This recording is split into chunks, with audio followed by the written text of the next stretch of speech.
ओम शांति। श्रावण की रिमझिम प्रकृति की हरियाली मनुष्य के मन को आनंद से भरपूर कर देती है। श्रावण मास विशेष परमात्मा शिव की आराधना का मास है। इस श्रावण मास में विशेष भक्तजन परमात्मा शिव के आशीर्वादों को प्राप्त करने के लिए उनके ऊपर बेलपत्र चढ़ाते हैं, ओंकार का जाप करते हैं, व्रत करते हैं, अक धतूरे चढ़ाते हैं और विशेषकर नदियों से कावड़ भरकर जल भरकर लाते हैं और शिवलिंग पर अर्पित कर देते हैं। तो आइए इन सभी धार्मिक कार्यों का आध्यात्मिक रहस्य समझें। सबसे पहले बेलपत्र, जो परमात्मा शिव को अति प्रिय है, जिसमें 3 पत्ते होते हैं। धार्मिक रूप में से हमने बेलपत्र चढ़ाए, ओम नमः शिवाय का जाप किया। हम अपने जीवन को देखें, क्या हमारे ऊपर परमात्मा शिव की शक्तियों से हमारा जीवन भरपूर है? तो आइए आध्यात्मिकता से बेलपत्र के यह 3 पत्ते, जो मन, बुद्धि और संस्कार का प्रतीक है, तो विशेष श्रावण मास में आध्यात्मिक पुरुषार्थ करें कि मन और बुद्धि का, संस्कारों का शुद्धिकरण करके हम परमात्मा के आशीर्वाद के, शक्तियों के पात्र बने। दूसरा है कावड़।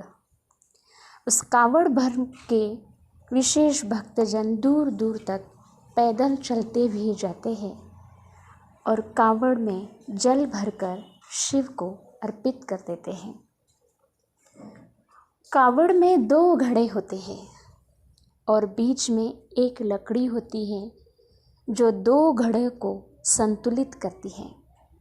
वास्तव में ये 2 घड़े हमारे मन और बुद्धि का प्रतीक है और वह लकड़ी हमारे संस्कारों का प्रतीक है। तो आइए इस श्रावण मास में हमारे मन और बुद्धि रूपी घड़े में जो कुछ भी है उसे परमात्मा शिव में अर्पित कर दें। हमारे मन और बुद्धि रूपी घड़े में जो मलिनता, मनोविकार, ईर्ष्या, बुरी भावनाएं, बुरे विचार, इन सब को अपने संस्कारों को संतुलित करते हुए इस श्रावण मास में अपने मन बुद्धि रूपी घड़े भगवान शिव में अर्पित कर दे और स्वयं को सद्गुणों से, उनकी शक्तियों के, कृपा के पात्र बन जाए।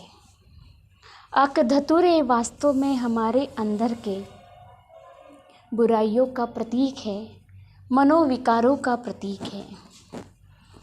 तो आइए इस श्रावण मास में विशेष राजयोग द्वारा अपने मनोविकारों का शमन करते हुए, अपने अंदर के बुराइयों को अर्पण करते हुए परमात्मा शिव की आराधना करें और उनकी कृपा के पात्र बने।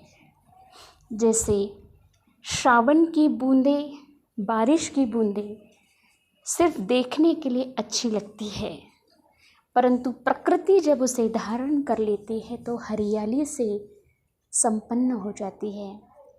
ठीक ऐसे ही ज्ञान वर्षा की बूंदें न मात्र सुनने से खुशी होंगी, अपितु ज्ञान वर्षा को अपने जीवन में उतारे, अपने संस्कारों को वैसा स्वरूप दे और जीवन को शुद्ध बनाए। ओम शांति।